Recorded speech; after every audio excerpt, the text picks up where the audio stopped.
Well, today is Tuesday, April 14th, 2015. My name is Mark Caruso. We're in Tampa, Florida at the AmSECT conference, and we're about to interview Aaron Hill, one of the true pioneers in perfusion. Aaron, we've been friends for a long time. We're absolutely delighted that you're here and have consented to tell us a little bit about how you got into perfusion, and we've got a series of questions we're going to go through that have been used before. So how did you get into perfusion? Because I know you did not start out with any aspirations to be a perfusionist. Oh no. I was originally a chemist with Eastman Kodak, and then being in the University of Rochester Medical Center area was important. And one of the things that came to me was that I really didn't care if we made a better camera or a better piece of film. And so I looked at the idea of what would interest me. And my mother was a nurse. My father had multiple sclerosis, so I felt being involved in medicine was important. So I worked over, and previously I had some biomedical experience. I built my own ham radio at 12 years old, and so with a biomedical engineering background, I worked with a biomedical engineer, but part of that was a research project involving dogs. So I was the dog surgeon who isolated a single nerve unit. Anyway, I was in the animal research lab for cardiology. So I worked in cardiology at that point, not in cardiac surgery. And it was during that time that I became interested in it. And I always have to tell a story. Initially, we were given a device that they wanted to see how it worked, and this was the forerunner of the balloon pump. It was made by Hamilton Standard, and this was a device that pushed and pulled the blood out. Okay, so I was the dog surgeon, so I cannulated the dog. We opened the chest so that they could see the action on the aorta, and then we invited all of the cardiologists up there to have a look at this, along with the chief of cardiac surgery as well. So we started the device up, and it was functioning very well. They all gathered in close proximity to see exactly what was going on as this blood was coursing in and out. Now, unfortunately, it was driven by air pressure, which was fairly low, but what happened was there was a valve that failed, and the 1,800-pound tank pressure was ventilated into the aorta, at which point the dog exploded. There was blood everywhere, and everybody in their pretty white coats were all red, and blood was dripping from the ceiling. So anyway, I said, boy, this is an interesting area to work in. So from that point, I actually did a lot more dog surgery work all over the hospital for various groups. And there was an opening that came on the perfusion team, and I had been down in surgical research and had seen it work. And what happened was that the chief perfusionist, her name was Bert, was shot and killed. So they were looking for a new chief, and what they wanted was somebody who was trained kind of outside of the university. Now, most of the pump team at that point were nurses by background? All of the team was, the whole entire team were nurses, yes. Yes. Could we back up just a bit? How did you actually apply for the job at the University of Rochester, Aaron? Which one? The biomedical engineering? Yeah, or- when you left Eastman Kodak, you mentioned that your mother was a nurse, Right. and you obviously had to interview and ended up in cardiology initially. Is that right? Right. Cardiology, biomedical research, which was part of, and it was working out of the animal research lab. Yes. So that's initially how I got there. And then I did cooperative projects with the Department of Surgery down in the dog lab, their surgical dog lab. So I worked down there, and it was at that point I was further exposed to the idea of heart surgery. And then I was recruited by the chief of cardiac surgery to come in and be the chief perfusionist after some training. Excuse me. And what years are we talking about here? This was approximately 1969, and then 1970, which is when I started with perfusion. So at that point, I started a perfusion training program of my own, because at that point there were no formal training programs. They were OJT programs in various institutions. Well, tell us a little bit about how you actually learned how to do perfusion, Aaron. Well, that's interesting. I was concerned about this. I felt I need to learn from the best. So it was fairly obvious there were places that you had to go, which was the Cleveland Clinic, Ohio State University. Since I was there, I went as well to Cincinnati Children's, because we did pediatrics at the University of Rochester Strong Memorial Hospital. I also went to Dallas, Texas, to Parkland Hospital. I also went to Texas Heart Institute and spent a bunch of time there. And I also went to the University of Alabama, where John Kirkland was practicing, and Jarman Baxley. So I contacted all of these people and set up my own itinerary, and where I did the majority of my first hands-on experience was at the Cleveland Clinic. And who were some of the perfusionists that you interfaced with at those various places? You mentioned Jarman Baxley at the University of Alabama. Who else did you meet, and who stands out as having really maybe influenced you in the finer practice of perfusion, Aaron? Well, I'm sorry, guys. Could you restart the question? I don't know if I heard a horn or something off of somebody's phone. Maybe? yes. Hold on. Forgot that step to make sure we're all on silent. Okay, how do I get to the settings? Airplane mode. Good. Let me just- So you mentioned, Aaron, that in your travels to these various centers that had a fairly high profile, you interfaced certainly at the University of Alabama in Birmingham with Jarman Baxley. Are there any other personalities that stand out as you traveled around the country? Well, it's interesting, of course, and all of these chiefs at that point, Rose LaJury was the chief at the Cleveland Clinic, and the assistant was John Tabarosi. And I interfaced more with John, but then one of the basic trainers was John Mazurko.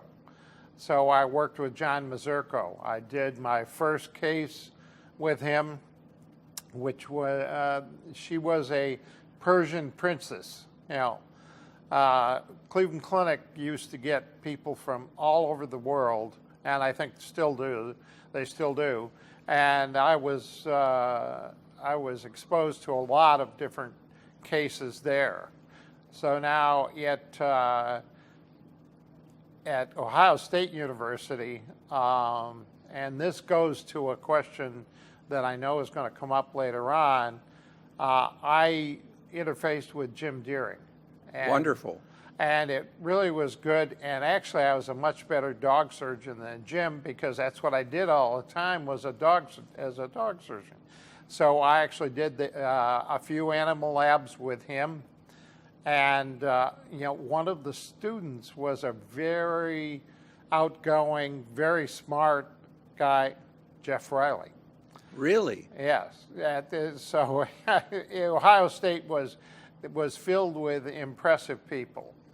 And then I went to Cincinnati Children's, and that was Dave DeForest, the most complex heart-lung machine I have ever seen in my life. It took hours for them to prepare it, but he could control every facet.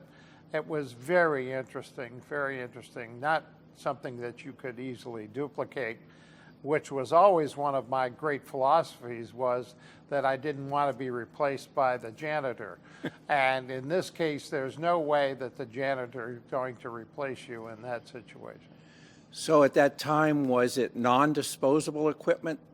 No, there was a mixture of disposable, non-disposable. We would use the, and for those of you who may have to look this up, the Brown-Harrison heat exchanger. Yes. And the Sarnes torpedo heat exchanger. These are all reusable. But we used a Travenol oxygenator, the Travenol bag. Yes. Which was attached to a frame. And let's see, and that at Texas Heart, they were also using that at that time. Also, the Cooley oxygenator was there, but unfortunately, it tipped the pump over because the heat exchangers were supposed to be contact heat exchangers, and that seemed to have trouble. So at Texas Heart, I met Charlie Reed and Diane Clark. Absolutely, yeah, I mean, the profession to me at that time was full of big personality people. Yes. Absolutely big. I went at Parkland, it was Stan Finnick. Yes. And Stan, just amazing guy. Crockett English worked for him, who ultimately became an Academy member. Yes. And I think at one point a felon. Yes. But anyway, that's another story for another time. Yes. So let's go back to the University of Rochester now. After you did your tour and became a perfusionist, very skilled perfusionist, tell us some of the challenges that you might have had managing the team. I'd like to know the size of the team and some of the issues, because as the chief perfusionist, you were not a nurse by background. Right. And so we had to hire some. We hired some and trained some, because we actually were only 3 of us, and then we needed more because we had hired a new pediatric surgeon from the University of Alabama, and with that surgeon we needed further technology. So a bit of challenges to have the folks accept some of the new technologies that I kind of brought to bear in that situation. And we trained 2 or 3 other perfusionists there. And a lab technician I met, and I said, this guy's got a BS degree. He was smart. And I said, okay, we're going to make you a perfusionist. I asked him, if that sounded good to him, and he said yes. So we trained Jack Lickoff as one of the perfusionists there as well. Wonderful. And how long did you stay at the University of Rochester? Because I know later in your career you moved into the private practice realm. Yes, I was there probably about 5 years, almost 6. And then I had an opportunity to go to Fairfax. Yeah. That's Fairfax Hospital in Northern Virginia. In Northern Virginia. It had a program where the surgeon, unbeknownst to him, that they had brought in, had a brain tumor. Unfortunately, his surgical skills had declined, and the number of hearses exceeded the number of ambulances that were coming to the hospital because of his bad statistics. So they finally said it's time to move on to a new program. And so Jerry Dobbs, who I was good friends with, Jerry recommended to Ed LaFrac that he give me a call. After hours and hours and hours of phone calls and conversations and so forth, which I thought he was the richest man in the world, but I didn't know the university had a Watts line at the time. And we talked for hours and hours about his concept of what he wanted to do, how he wanted to do it, etc. So you're talking about discussing perfusion with Dr. LaFrac, is that right? That's correct. And the whole cardiac surgery thing. So the idea, his approach to cardiac surgery and perfusion. It's a team event, as you know, and there are many members of the team. Certainly two of the people who really need to be pretty intimately known to each other would be the surgeon and the perfusionist. In this case, Edward LaFrac. Now, I had written a book on valve surgery. He was trained out in Portland, as I say, and Albert Starr, the big valve guru at the time. And so he was very well trained. He was also trained at Texas by Michael DeBakey. So Really? So he spent he was very well trained at the time. So when Dr. LaFrac moved to Fairfax, it was really a two-man team, you and he, is that right? And tell us a little bit about how the surgical group grew, and probably in lockstep with that, you had to increase the perfusion team, is that right? That's correct. Well, we started out, and I'll never forget this.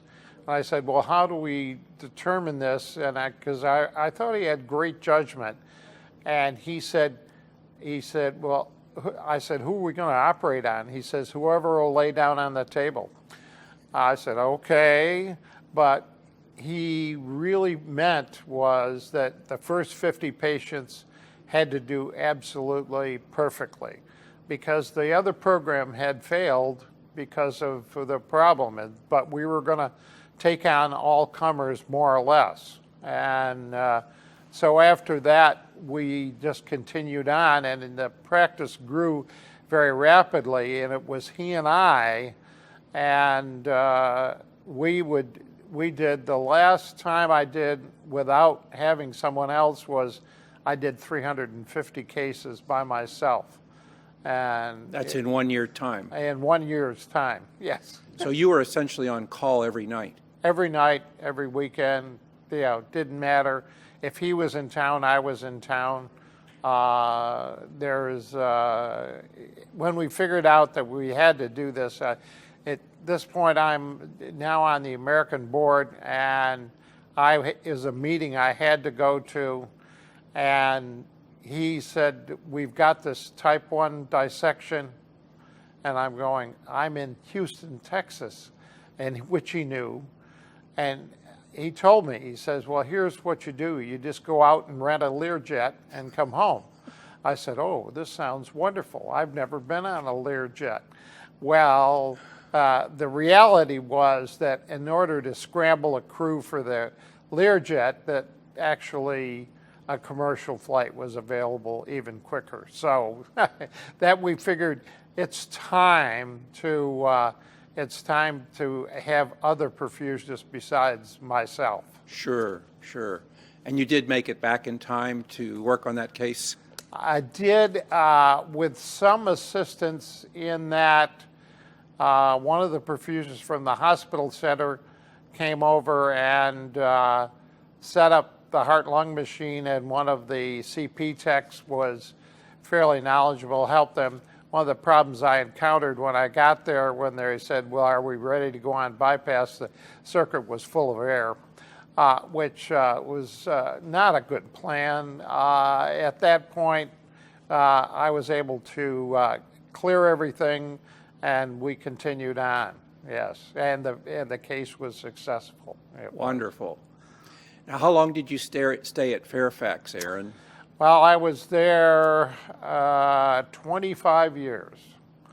I went from 1977 to about 2002. Yeah. And where did you go after Fairfax?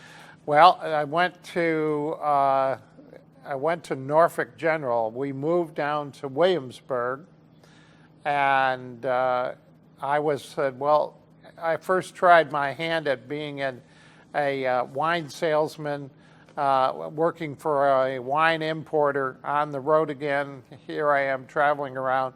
Decided that wasn't it. I like perfusion, so I went to work at Norfolk General. Brenda Colbert being the chief there at that time. So I was a staff perfusionist there. Now, you've mentioned Dr. Lafrac. Are there any other surgeons that you've worked with during your career that really stand out as perhaps influencing you in your career, Aaron? Well, I'd have to say, obviously, Jim Dewey's the guy who was the chief of cardiac, who allowed me to set up a program to go through all the training that I did and encouraged me at that time. So he was very, very important and critical to me. And then Dr. DeWeese was at the University of Rochester. University of Rochester Medical Center, yes, and he was chief of cardiac, an excellent surgeon. And then, of course, Ed Lafrac, who set up the program and really gave me a free hand when I needed it, when I needed help. He was always there as far as help with administration and getting ultimately more people hired, et cetera. Those were certainly the good old days, weren't they? Well, more or less, yes, yes, yes.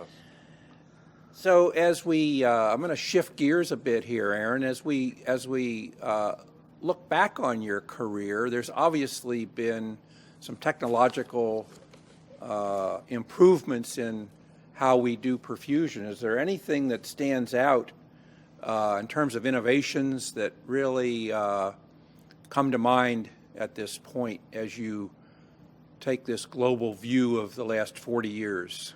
Wow, so many things have changed. And certainly, maybe first and foremost to us personally as perfusionists, was the change from the bubble oxygenator to the membrane oxygenator. Now, that was not without its missteps. I unfortunately happen to be in the habit of being on the cutting edge. The cutting edge is unfortunately a situation where you may wind up bleeding yourself.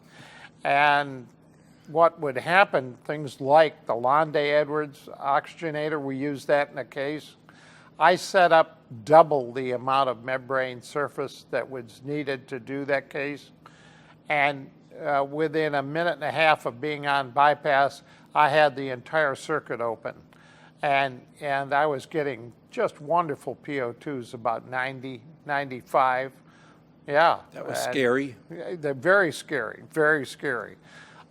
Then we used the GE dual lung oxygenator, and we had a big flu epidemic, and so we put a lot of young guys and people on bypass to try and salvage them, because outlying hospitals just exposed them to 100% oxygen for long periods of time, and their lungs were in terrible trouble. One of the problems with the GE dual lung was integrity. We had a few of those blow up, which was not real exciting. So that membrane, the early membranes, which we then went to the flow-through hollow fiber membrane, Teromo at that time, and that really actually kind of really changed things. Sure.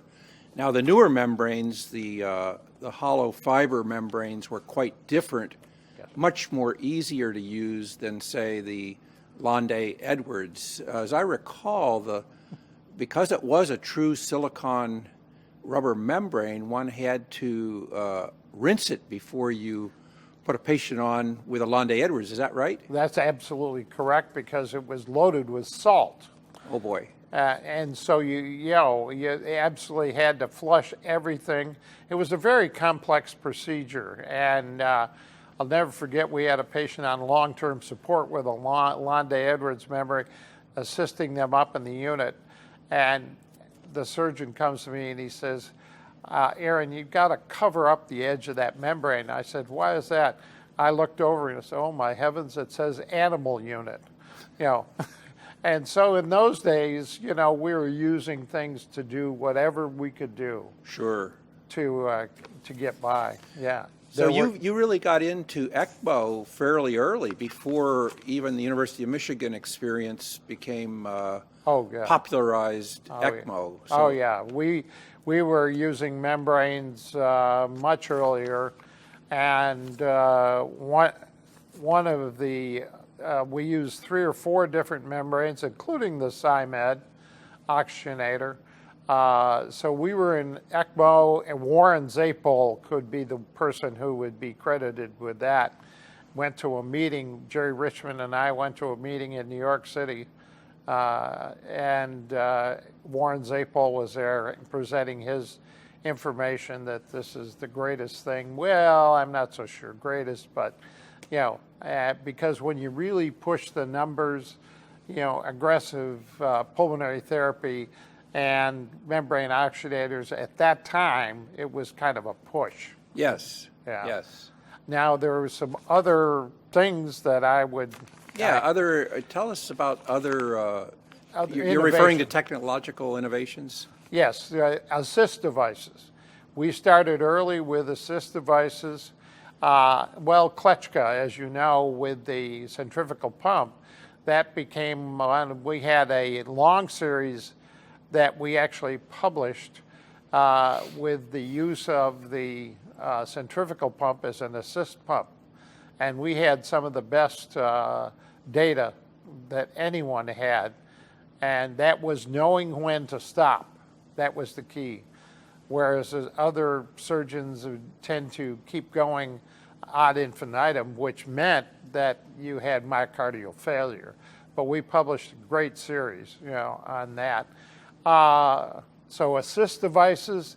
The other thing that's changed remarkably is blood management. I remember with, and you being experienced with a Kirkland surgeon, when we were coming off bypass, he wanted the left atrial pressure up at the 20s. And what that meant was, and I said, well, we're going to dilute these patients. Oh, no, we just add more blood. So we'd add more blood, so we'd have this huge amount of blood left at the end of the case. And one of the anesthesiologists used that to fertilize his roses. So he would collect the blood at the end of the case. These days, we would not do crazy things like that. Sure, Yeah. sure.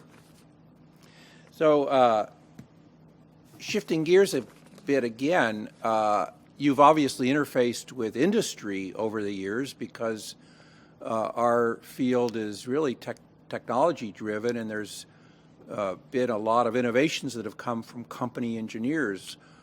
Just in general, what is your thoughts about the cardiopulmonary industry, Aaron? Well, I really had taken advantage of it for research purposes. I love research, and I love development of new products and that sort of thing. So for me, it was a great opportunity, and by and large, they were good to deal with.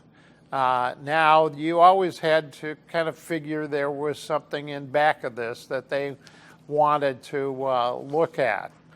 But we, in fact, discovered that bronchospasms with nylon parts, and this was Chenoweth's work, and And we actually did blood levels and discovered that that was in fact the problem. And the company at the time, Charlie, was able to change those products, and so they went along with it. So I had actually fairly positive.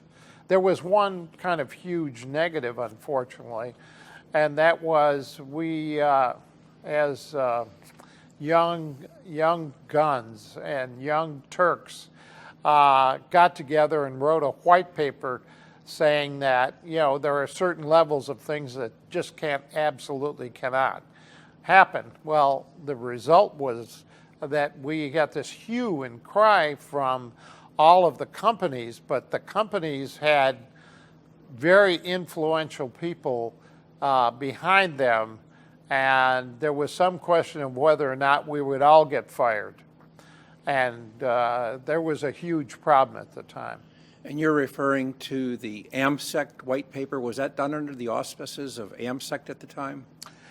I actually think Charlie was more in Charlie Reed, who I think, you know, was one of the true pioneers.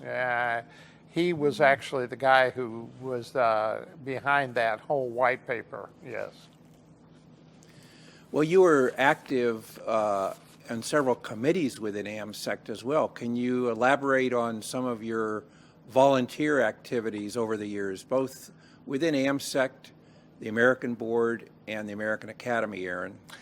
Well, I spent a lot of time, much to the detriment of my home life, but I was involved with continuing education. That was a big thing for me. And Guy Prater and I actually co-chaired the continuing education committees, and that was a very good, very exciting time. It was very good. I was also involved in the Quality Assurance Committee, as you know, and that to me was exciting because we're able to make some recommendations to perfusionists to say, you know, these are things that we recognize that you should do. In that American Board experience, I was involved in setting up the accreditation programs for the schools, for the first schools, before we moved that process over to the AMA. So with that, that was very exciting. That was very exciting because this is to get the schools going, and we wanted to formalize the whole process. Now, with the Academy, which I was a charter member for, the American Academy was really looking at scientific papers and did not want to get into politics. So they said, but unfortunately that always drifted into perfusion conversations. You know. Sure. Yeah. One of my failures in that, back looking at the quality committee, was I made a recommendation that we standardize somewhat the perfusion record. Oh my Lord, that was just awful. It was just, nothing got voted down any more quickly by the membership. I think what that uncovered to me was that we have a lot of different people who want to do it a lot of different ways, and they're very set in what they were doing was the right way to do it. And who am I to tell them or even suggest to them that we do things a different way? Well, as I recall, and I certainly am familiar with that episode, even though the AmSECT board voted it down, it was published in the journal and could be considered the first perfusion standard. It was just a short one-page example of what should be documented on the perfusion record. Isn't that right? That's true. It did get published, even though the board, who was under pressure from its membership to say, come on, I mean, you guys can't set these standards like this. And so there were issues, but it was the first published record. So let's fast forward 20 or 30 years. Has there been an evolution in perfusionist thinking now regarding guidelines and standards? And I know that there is a more extensive perfusion document that was generated by the Perfusion Quality Committee. Well, yeah, to me, I think that's some real landmark work to help perfusionists somewhat standardize their practices, because one of the things is that we've seen that some of these outliers don't always work. So some of these strange techniques and lack of organization, shall we say, and so the things like a checklist. Now, you would never consider flying a plane without a checklist, although the parallels with aviation and perfusion get a little bit muddled, but you would never consider flying a plane without a checklist and having various checklists. And there have been many times when the checklist has, I'm sure, saved a potential accident. Sure, sure. Well, I'd like now to refocus from the broad outline that we've just been discussing and ask you if there are any cases, Aaron, that stand out in your mind as particularly memorable, whether that was a good outcome or a bad outcome, but certainly there are, I think if you probe every perfusionist, there are cases that will never be forgotten. Do any stand out in your mind? Unfortunately, when they stand out in your mind, there was usually a problem of some sort. And sometimes it ends well and sometimes it doesn't. My life, it was unbelievable. Cardiovascular disease. Cardiovascular disease. His arteries were just like, potato chips. And this man's only 40 years old, smoking, I don't know, 3-4 packs a day. But he had very bad genes. Anyway, net result of this case was Dr. Deweese did some very creative surgery, which I could go on about, but I just to say it was just something that was just amazing to me, the surgery he did. Unfortunately, after we came off bypass, the patient crashed with protamine, and we had to try and go back on. We couldn't get a balloon pump in because his vessels were so bad. At this point, we moved to the next line of defense, and he said, "Aaron, what can you do?" And I said, "We can put him on a membrane."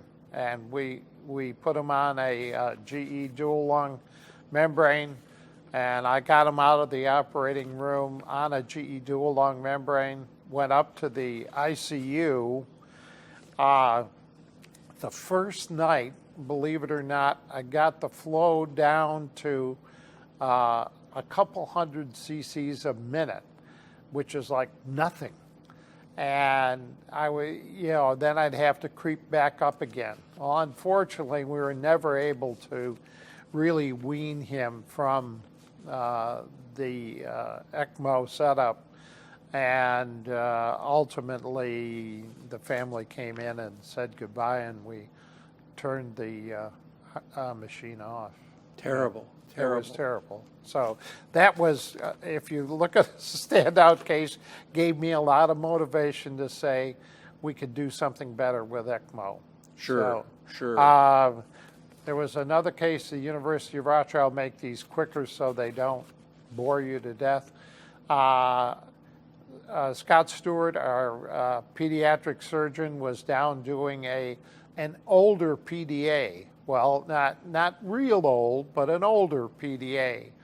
And repairing a patent ductus sometimes in an older person can be an issue. So I asked him, I said, "You want me to set up the heart lung?" No. You don't even need to be around. I said, "Okay." So I was up in the dog lab doing something, and I get a page to come down instantly to the operating room. I walk in the operating room, and what I see there, he has a gut shunt cut in half, And he's saying, what can you do with this? And I said, oh my God. So I had to set up a heart-lung machine. We hooked up to the Gott shunt. He got the PDA repaired, successful story, and that turned out well. But that was one of the scarier ones. I think probably heart rate probably hit 180 at that point. Sure, a case like that would stand out in your memory. One of the other patients which we published was one of the largest patients we ever did, and I published it was perfusion in the massive patient.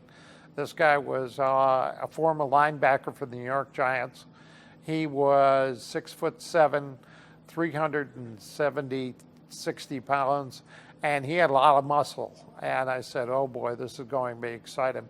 It was the first time I ever used a half-inch line as an aortic line.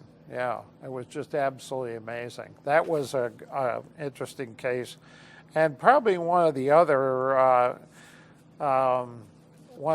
interesting cases was the fact that we were, and this is with a bubble oxygenator now, bubble oxygenator at Fairfax, which we started out with the bubble oxygenator at Fairfax, and the patient, we're off bypass, protamines given, everything's looking fine. All of a sudden, the patient starts crashing.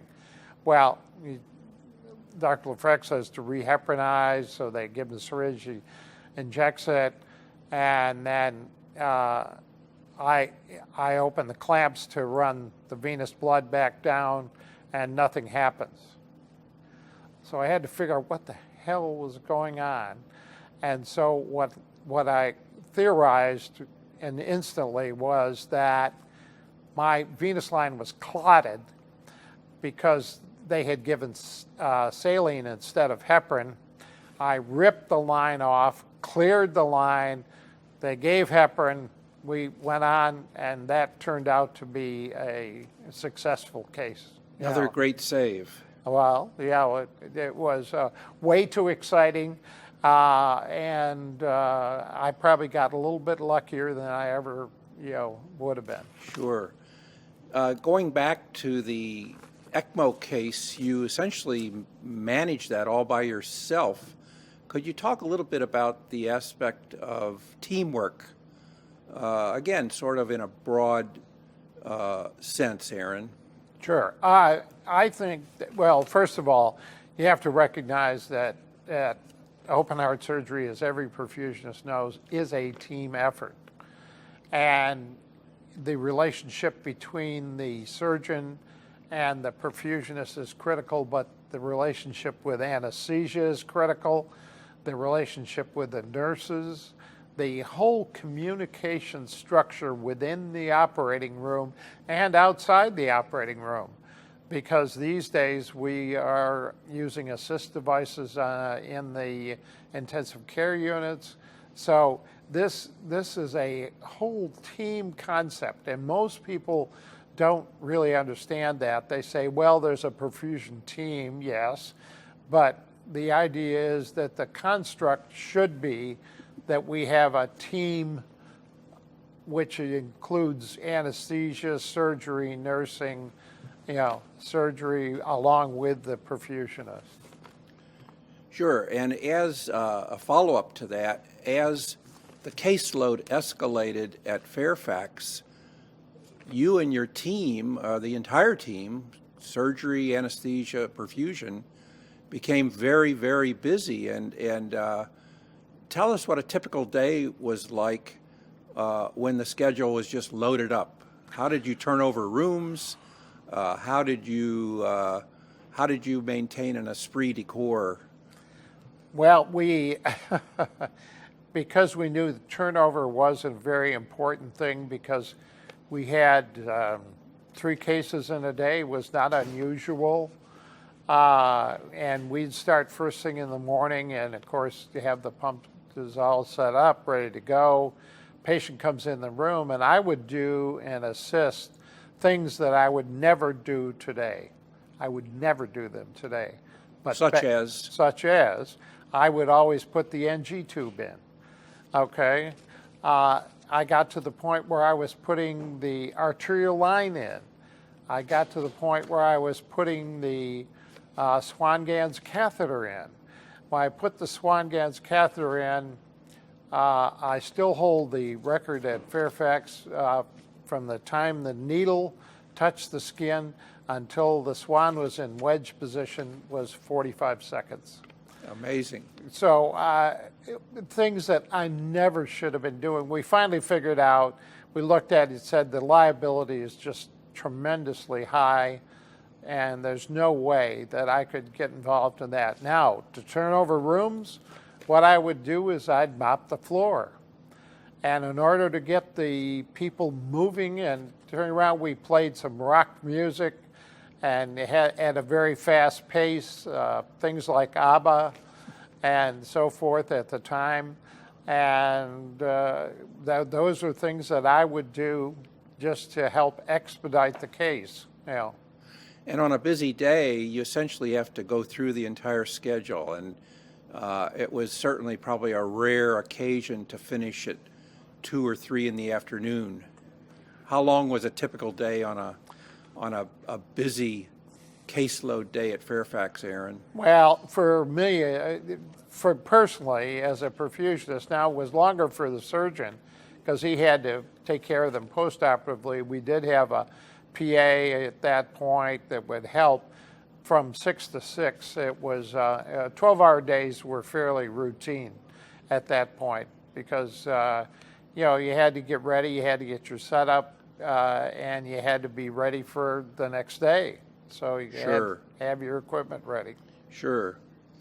Well, for the last part of this interview, I'd like to, first of all, I want to ask you before we finish if there's anything that we've not covered, but as I just mentioned, I'd like to get a little philosophical now and have you reflect on things such as what you consider some of the personal attributes are for a good perfusionist. Well, and to me, there's a wide variety of people who will make excellent perfusionists. One of the things that would be attention to detail, and you cannot have a give up attitude. If there's a problem or an issue, there's got to be an answer. And one of my favorite sayings is that if there are problems with technology, you can solve it with technology. And so I think that perfusionists have to be a little bit innovative, and when they do that, they have to also look at every possible detail, and they have to be true professionals. And what that means is you have to have respect for each other and for the patient, obviously, and as the medical edict says, first do no harm. And I think that's one of the things that you focus on, that every case, I mean, an anesthesiologist once told me that his practice, I said, well, what's anesthesia like to you? And he says, well, it's hours of the mundane filled with moments of terror. And I think that's why perfusion can actually be that way as well. Sure, no question. Well, we're 46 years and counting, by my estimation, from when you first started, and you're still practicing. This is a really philosophical question, Aaron, but what has it meant to you to have been a perfusionist for so many years? You certainly have exceeded the bell curve for practicing perfusionist, but what has it meant to you personally to have been a perfusionist? Well, to me, it was one of the reasons I got involved in medicine generally, was to help people and to have an impact. Now, I can't tell you that I would have the impact of other people, but the idea was that I did have some impact, if nothing more than a gadfly at times, to question what people were doing and to kind of swim upstream. For me, perfusion has been a very satisfying career. Now, I have to understand at this point, I'm not doing those, 12, 16-hour days. I'm doing part-time perfusion. And so at this point, I would tell you that looking back on it has been one of the most fulfilling things that I could have ever possibly done. I never realized it when I started. I mean, that was not the start. Unlike a lot of private practice perfusionists, and you were in private practice for the majority of your career, you also took an active role in participating professionally at various meetings. I think at one time you were one of the most highly published perfusionists in the country. How did that all come about? What were you driven or suggested to do that by the surgeons, or was that something of your own initiative? No, and that's interesting you should mention that, because the surgeons, we had a team of, at one point, 6, 7 surgeons, and I said, well, who do I put on and of course I reported to Dr. Lefrak, and so I put everybody on, and there would be 4 perfusionists, and there were 10 authors on a paper. Well, it was kind of ridiculous. It was academically cumbersome. So what we decided was that if they're directly involved, that's what we do. See, now in cardiology, unfortunately, my experience was that you would have this incredible research project involving 3,000 patients and 1 author. 1 author. You give me a break. I mean, this is just not the way it is. And so what I found was surgeons were more magnanimous in that.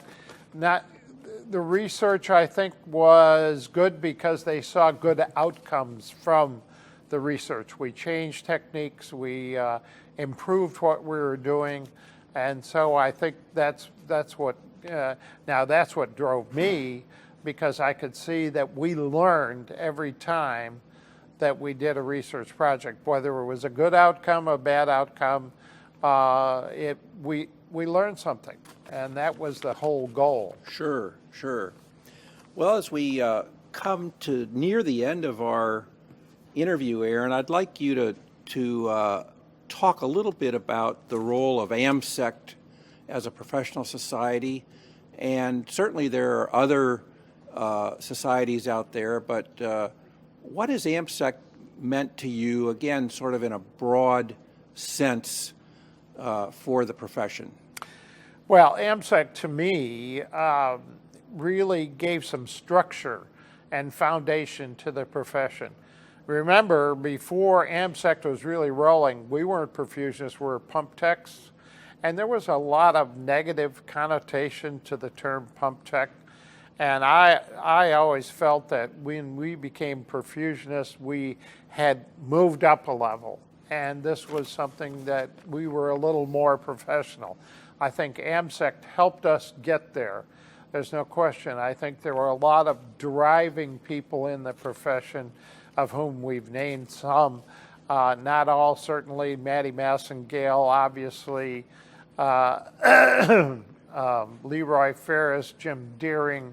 I mean, there are so many people who were involved in the initial phases and really worked very, very hard to come up with this. Now, I think AmSECT set up a mentoring situation which allowed perfusionists with more experience to interact with perfusionists with less experience. And what is the outcome of this is that hopefully you didn't wind up making the same mistakes that someone else did. So even when you made a mistake, you absolutely learned something. So to me, the mentoring from AmSECT, and I was involved with mentoring some people. I can't go without mentioning that. Certainly, I mentioned Jeff. I'm not sure I've be a mentor, but I was certainly involved at one point with Jeff at Ohio State for a brief time. But, you know, Robert Groom, who was a CP tech, and I said, let's see, Bob, you should, you want to be a perfusionist? I said, you go to Texas Heart because you know as much about physiology as any of them do, but you've got to have the cases. And of course, the people who work for me, Justin Resley, who became a chief in his own right and then came down to Augusta, Joe Marino from the Cleveland Clinic. Justin Resley, by the way, was a music major. He was involved in the Cleveland Orchestra, still is an absolutely wonderful cellist. But you have to be able to see with people that, you know, he had all of the ingredients. And as I say, Dave Fitzgerald, who I think is one of the finest perfusionists going, Dave has just really carried on things at Fairfax Hospital and obviously been involved nationally, as he should have been, and yes. I think is appropriate. Well, Aaron, this has been a wonderful hour. We're coming up on the 60-minute mark. Are there any other thoughts that you'd like to share with the AmSECT audience? The thought is that we're going to take excerpts from these interviews and perhaps post them on the AmSECT website. Do you have any areas that we did not cover that you would like to say something about? Well, to me, my experiences as a perfusionist, something I'll always treasure. I think the pursuit of excellence is something that we cannot ignore. And there always is a better way to do it. There's always a better way to do it. Now, I don't think we need to get crazy, and I could name a million examples, no, not a million, but I could name many examples where we get a little overboard. So I think you have to be cautious, and that's why this whole idea of evidence-based perfusion, I think, is a very, very valid point. And what you need to do is look at the evidence. Is the evidence there? There are so many myths that we have exposed over the years, but there are more myths. Because the one thing that I think is what really amazes me, as I learn more, I discover how little I really know. And I'm not joking. I mean, this is, you look at it and you say, oh my gosh, do I really know the basis for all of this that I'm doing? We're taking a lot on faith. But I think that perfusion can become safer, better for the patient. We've just got, and our blood management techniques have gone light years. And I think that many of our perfusion practices will get better and better as time goes on. Well, it's very optimistic and good to hear, Aaron. On a personal note, I just want to put on the record that I've enjoyed a great friendship with you over the years.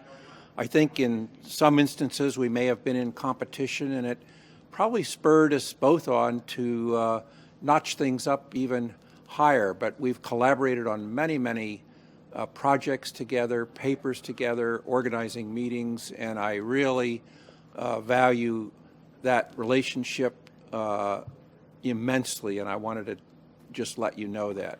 Oh, well, thank you, Mark. And let me tell you, I would say the competition spurred us on. And it was not unusual to see us on one side or another of a debate, but that was perfect because what we did was push each other, which was good.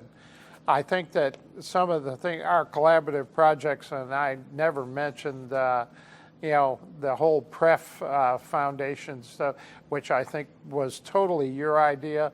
I mean, I climbed on board, but, you know, you had the train running down the tracks, you know, and it was a great, great, great effort. Well, thank you, Aaron. One last chance. Is there anything else you'd like to get on the record? No pressure here, but this has been a wonderful conversation. You've given so much to the field, and we're just thrilled now to have it on the record and videotaped. Ah, well, as long as you don't quote me too much, but no, I'm just kidding. I really feel that the future looks very bright. Unfortunately, we're going to go through a shortfall of perfusionists because there's those like yourself and myself who are not going to be involved clinically soon. And when that is the case, there's got to be other people to fill our places. And so we're looking for the young people to stand up and to get involved. I think that's the real key. The real key is to be involved in your profession. If you really believe that what you're doing is right, then you have to get involved in your profession. And I don't care what organization it is, it's just the idea of putting forth that effort. All right. Well said. Well, thank you again, Aaron. This has been terrific. We want to thank you on behalf of AmSECT and on behalf of the whole profession for all that you've given over the years. Thank you. Thank you. Thank you very much, Mark. That's it.